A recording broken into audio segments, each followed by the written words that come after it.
Baik, bismillahirrahmanirrahim. Assalamualaikum warahmatullahi wabarakatuh. Selamat malam teman-teman semuanya. Salam sejahtera, sehat, dan sukses selalu untuk kita semua.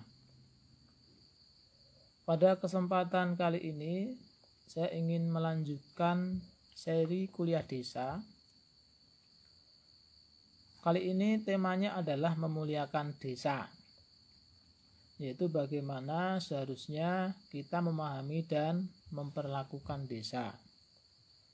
Tapi sebelumnya perlu saya sampaikan, mohon maaf nanti kalau dalam saya bercerita ini ada selingan suara kendaraan lewat, suara kucing kelahi, suara cecak nyari makan, bayi nangis, atau suara-suara yang lainnya.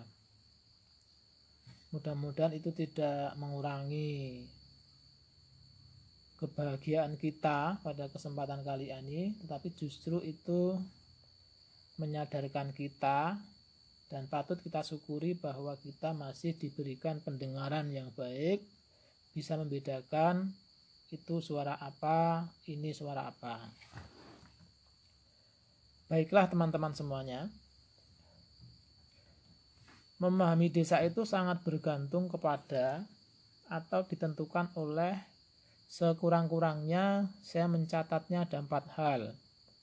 Yang pertama itu adalah cara pandang, kemudian yang kedua instrumen yang dipakai, ketiga kepentingannya untuk apa atau tujuannya untuk apa, dan yang keempat adalah stigmatisasi atau pelabelan terhadap desa yang sudah mengakar sekian lama, sehingga itu menjadi semacam doktrin yang sangat berpengaruh terhadap tidak saja bagi orang di luar desa, tetapi juga bagi orang desa, yang pada akhirnya pemahaman tersebut akan mempengaruhi juga, bahkan menentukan bagaimana perlakuan terhadap desa. 2 hal itulah yang akan kita urai bersama-sama, yang akan kita diskusikan lebih lanjut pada kesempatan kali ini. Yang pertama tentang memahami desa, yang kedua nanti tentang memperlakukan desa. Yang pertama, memahami desa tadi saya sampaikan ada 4 hal yang menentukan. Yang pertama adalah cara pandang. Jadi kalau kita perhatikan, ketika orang memulai untuk mencari tahu, mencari pengetahuan, atau berusaha untuk memahami sesuatu, dia akan berangkat atau menggunakan cara pandang. Dan cara pandangnya ada banyak, ada beragam. Ada cara pandang kita kenal agama, filsafat, sosial, politik, ekonomi, pendidikan, kebudayaan, dan masih banyak lagi. Lalu bagaimana ketika kita ingin memahami desa menggunakan cara pandang tersebut? Salah satu atau berapa? Itu tidak masalah.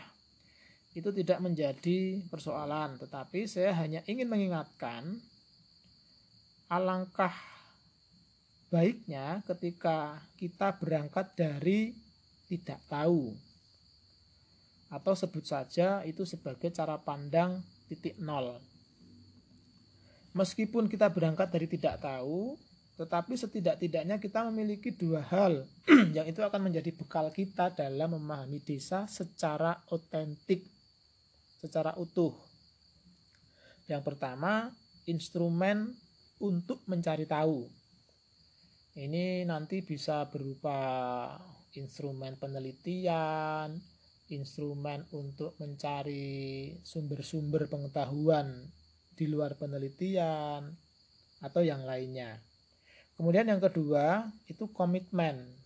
Komitmen terhadap apa? Komitmen terhadap pengetahuan atau informasi atau data yang kita dapatkan dari proses mencari tahu tadi. Kita harus memiliki komitmen untuk membiarkannya tetap pada posisi apa adanya. Maksudnya adalah tidak bercampur dengan asumsi-asumsi, tidak bercampur dengan hipotesa-hipotesa, tidak bercampur dengan kesimpulan-kesimpulan yang kadangkala kita sudah menyusunnya terlebih dahulu sebelum kita berangkat memulai proses memahami desa. Nah, ini penting. Mengapa? Karena kekhawatiran saya ketika kita berusaha untuk memahami desa, sedangkan kita juga membawa asumsi-asumsi atau sudah memutuskan kesimpulan-kesimpulan, yang terjadi adalah bukannya kita mencari pengetahuan yang utuh dan otentik tentang desa, tetapi kita mencari pembenaran dari asumsi-asumsi, opini-opini, atau hipotesa-hipotesa yang kita miliki. Itu juga tidak sepenuhnya keliru, tetapi tentu saja ketika tujuan kita adalah untuk memuliakan desa, maka itu akan berpengaruh terhadap bagaimana perlakuan terhadap desa nanti.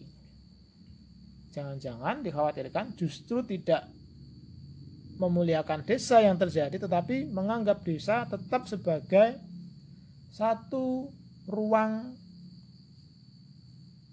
kontestasi ekonomi politik misalnya, atau satu ruang hidup di mana dia membutuhkan bantuan dari kita. Bantuan yang berupa material, bantuan yang berupa program-program. Sementara sesungguhnya bukan itu yang dibutuhkan oleh desa dan manusianya. Jadi cara pandang ini penting, tetapi juga kita harus berhati-hati. Oleh karena itu, saya mengusulkan untuk kita menggunakan cara pandang titik nol.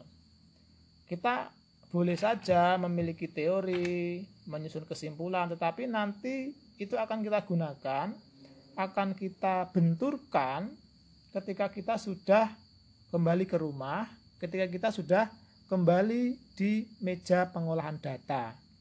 Jadi informasi atau pengetahuan atau data yang apa adanya itu kemudian kita olah. Tetapi jangan pernah ada intervensi ketika kita berada di lapangan.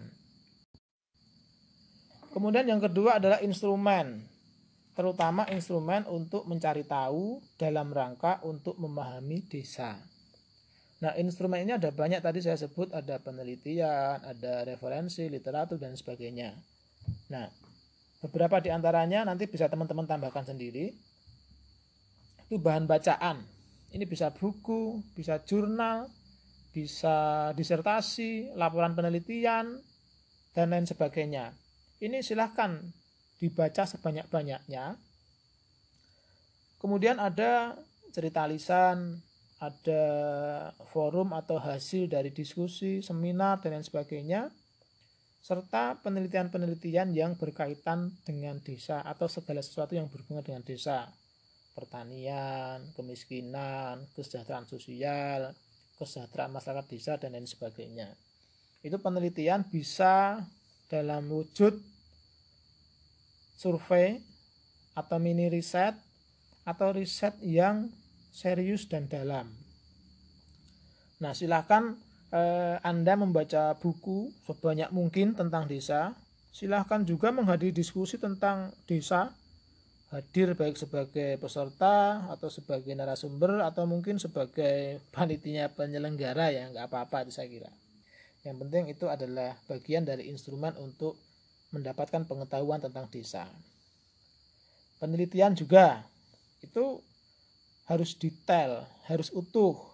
Ya paling tidak penelitian itu mampu membantu kita untuk memahami satu atau dua aspek kehidupan masyarakat pedesaan, itu cukuplah. Nah, yang saya maksud masyarakat pedesaan ini ya desa dan manusianya. Tetapi saya ada sedikit catatan yang perlu untuk digarisbawahi berhubungan dengan penelitian sebagai instrumen untuk mendapatkan pengetahuan atau data tentang desa, yaitu pendekatan kuantitatif dalam penelitian. Nah, pendekatan kuantitatif ini bagus sebenarnya, nggak masalah, tidak ada yang dikhawatirkan. Hanya dalam taraf tertentu, pada proses-proses tertentu, ini cenderung mereduksi realitas. Jadi penelitian dengan pendekatan kuantitatif itu cenderung mereduksi realitas, menyederhanakan pengetahuan atau informasi itu ke dalam bentuk angka-angka. Nah, ini akan berakibat kepada tentu saja banyak aspek penting dari kehidupan desa itu terlewatkan atau tidak terjelaskan. Nah, oleh karena itu dalam melakukan penelitian itu sebaiknya memang kita lebih tekun, sabar dan ikhlas untuk mendengarkan cerita dari orang-orang desa, mengikuti kehidupan mereka. Maka di sini dikenal dengan live in ya. Mungkin banyak di antara teman-teman semuanya, terutama adik-adik mahasiswa yang baru-baru ingin terjun ke lapangan, belajar penelitian, menjadi aktivis pendamping desa, itu rata-rata mereka akan diarahkan untuk melakukan live in, tinggal menetap di desa, merasakan apa yang dirasakan oleh orang-orang di desa, kemudian mendengarkan cerita-cerita mereka tanpa mereka mengintervensi proses itu dengan pengetahuan-pengetahuan atau produk-produk kesimpulan yang mereka bawa dari kampus atau dari rumah atau dari buku-buku dengan teori-teori yang daki-daki itu. Nah, ini penting saya kira terkait dengan proses penelitian sebagai instrumen untuk memahami desa itu harus berada pada kaidah-kaidah seperti itu. Nah, pun dalam melakukan penelitian silahkan sebenarnya kita atau Anda semuanya membawa asumsi-asumsi atau hipotesa-hipotesa bahkan kesimpulan-kesimpulan, itu sebenarnya tidak masalah. Tetapi dengan catatan itu kita gunakan hanya untuk kita sendiri dalam rangka mendorong kita, menstimulasi kita untuk mencari bukti dari hipotesa-hipotesa itu. Nah, kemudian jangan justru itu dibenturkan dengan realitas. Jangan sampai kesimpulan-kesimpulan kita, hipotesa-hipotesa kita, teori-teori yang kita pahami itu kita gunakan untuk mendebat realitas di pedesaan. Itu sebagai alat untuk pendekatan skeptis. Jadi skeptis sebagai pendekatan, bukan skeptis sebagai paham. Kalau skeptis sebagai paham itu ya seumur hidup kita akan selalu berada dalam keraguan. Tetapi kalau skeptis sebagai pendekatan, maka kita akan cenderung selalu meragukan kebenaran dalam dua tanda petik ya. Kita akan selalu meragukan pengetahuan yang kita miliki, sehingga itu akan memicu kita untuk terus-menerus mendialektikakan pengetahuan yang kita peroleh sekaligus sumber-sumbernya. Ini penting saya kira ya. Kemudian yang ketiga itu kepentingan. Nah, memahami desa itu juga sangat berhubungan atau sangat dipengaruhi oleh kepentingan siapapun. Saya misalnya datang ke desa, itu kalau saya sudah punya kepentingan atau kalau saya sudah punya tujuan, tentu kepentingan saya, tujuan saya itu akan sangat mempengaruhi proses saya selama di lapangan dalam rangka mendapatkan pengetahuan atau data tentang desa. Nah, kepentingannya mestinya apa? Ya, kepentingan ya hanya untuk cari tahu, yang berangkat dari titik nol tadi, tidak tahu tadi. Kepentingan untuk cari tahu, kepentingan untuk memperoleh pengetahuan yang bertujuan untuk memahami desa secara objektif. Jadi jelas, simpel sebenarnya. Yang dibutuhkan hanya ketelatenan, ketekunan, kesabaran, dan istiqomah. Kalau kita semua ingin belajar memahami desa dalam rangka memuliakan desa, bukan belajar tentang desa dalam rangka mendapatkan bagian atau justru menguasai proyek-proyek pemberdayaan desa. Itu beda jauh. Nah, tadi tujuannya untuk memahami desa secara objektif. Kalau sudah seperti itu, maka ke depan untuk melakukan sesuatu dalam rangka memuliakan desa. Atau setidak-tidaknya membangun inisiasi atau kampanye-kampanye tentang pemuliaan desa. Supaya apa? Supaya desa tetap lestari. Dengan begitu, maka hasilnya, hikmahnya, keuntungannya, kalau kita berbicara pragmatisnya, sisi pragmatisnya, itu akan kembali kepada kita juga. Karena desa tetap akan sebagai ruang hidup yang asri, yang harmoni, yang damai. Desa juga akan tetap menjadi sumber produksi kebutuhan hidup untuk seluruh manusia Indonesia.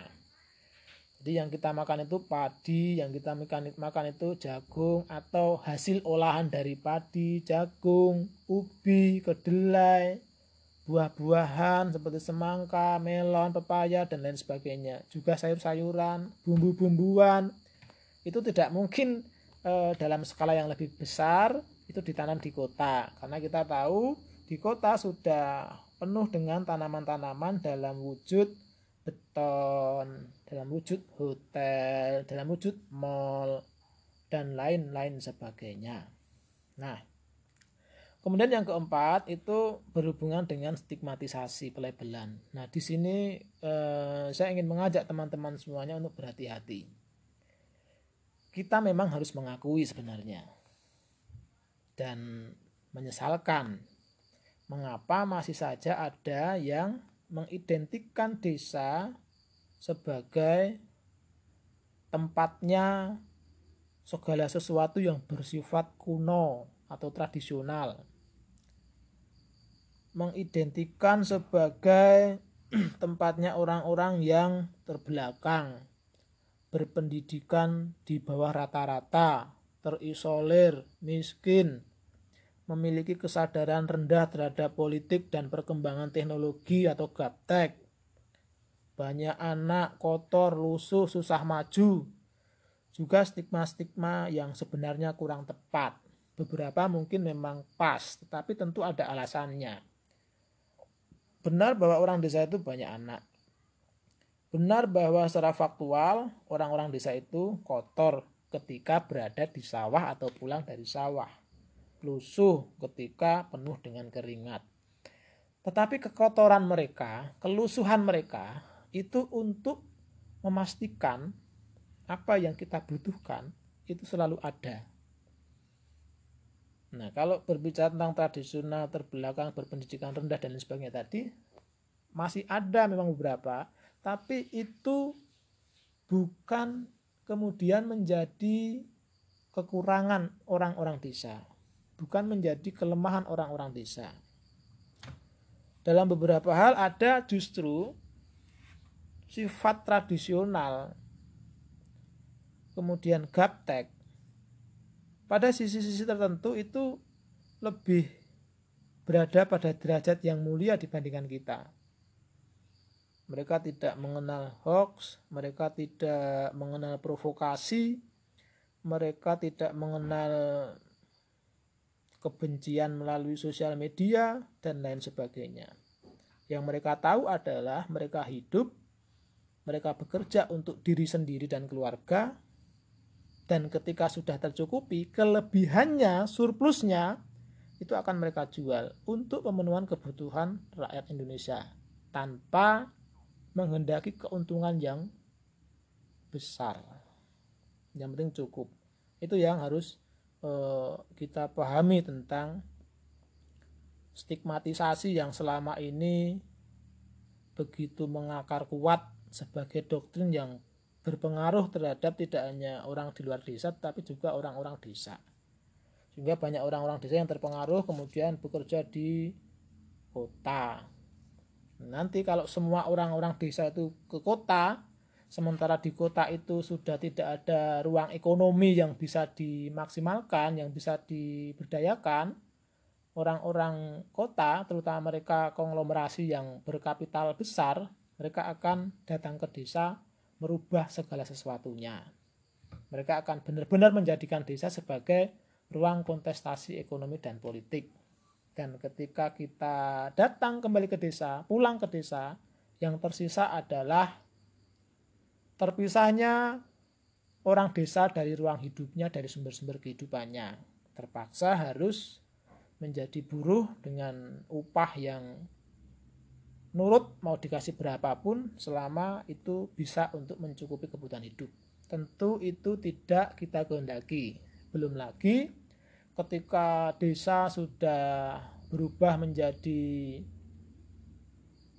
ruang ekonomi, ruang politik, yang ditanam adalah gedung, mal, terus hotel, dan situs-situs ekonomi baru yang lain, maka kita tidak akan bisa mendapati lagi sumber-sumber makanan untuk masyarakat Indonesia.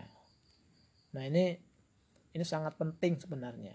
Ini trajektori lanjutan mengapa kita harus memuliakan desa. Nah, kembali kepada pelabelan tadi, stigmatisasi tadi. Itu karena pelabelan yang sedemikian rupa terhadap desa dan manusianya, maka beberapa program di mana desa itu sebagai sasarannya atau objeknya itu cenderung lebih bersifat karitatif dependensif. Kita lihat, mau dari pemerintah, mau dari swasta, itu karena mereka memahami desa kayak tadi itu, miskin, lemah, kotor, butuh bantuan, pendidikan rendah, maka program-programnya ya program yang bersifat karitatif dependensif, program yang didasarkan pada rasa belas kasihan dan itu berdampak lanjutan terhadap kebergantungan. Dan itu sifatnya sesungguhnya, saya ingatkan, sangat destruktif. Sehingga itu juga menjadi bagian dari yang turut merubah desa menjadi desa-desa yang mungkin beberapa kita kenal atau mendapatkan beritanya. Karena apa? Karena semua itu akan turut membentuk watak kepemimpinan desa, akan turut membentuk pola pikir dan perilaku sosial masyarakat desa. Nah, akhirnya itu beberapa program yang serupa tadi itu justru semakin mengasingkan desa dari kedesaannya yang sejati. Nah, saya kira itu untuk sesi memuliakan desa. Tetap sepertinya memang masih ada beberapa yang belum lengkap, tapi saya rasa sebagai sesi 1 dari memuliakan desa ini ya cukuplah untuk menjadi cerita kita pada malam hari ini. Terima kasih kepada teman-teman semuanya yang sudah mendengarkan dengan ikhlas. Mudah-mudahan ini bermanfaat terutama untuk saya sendiri sebagai ladang ganjaran di bulan Ramadan di tengah wabah pandemi yang mengharuskan kita merubah beberapa hal dalam kehidupan kita. Tapi kita berdoa mudah-mudahan ini cepat berlalu dan Allah Subhanahu wa taala, Tuhan yang Maha Kuasa, memberikan kehidupan yang lebih baik ke depannya. Amin ya rabbal alamin. Terima kasih. Salam untuk semuanya, sehat dan sukses selalu. Monggo dinantikan sesi kuliah desa versi audio berikutnya. Ada 2 yang sedang kita persiapkan, yaitu ini lanjutan dari sesi hari ini, yaitu memuliakan desa sesi 2 sama pembangunan desa, tujuan dan syarat-syaratnya. Terima kasih. Mohon maaf atas banyak kekeliruan, salah, khilaf, dan mungkin ada selingan-selingan suara suara anak saya yang mengantuk dan lain sebagainya, tapi saya rasa itu adalah karena rahman rahimnya Allah Subhanahu wa taala. Billahi taufik wal hidayah. Wassalamualaikum warahmatullahi wabarakatuh.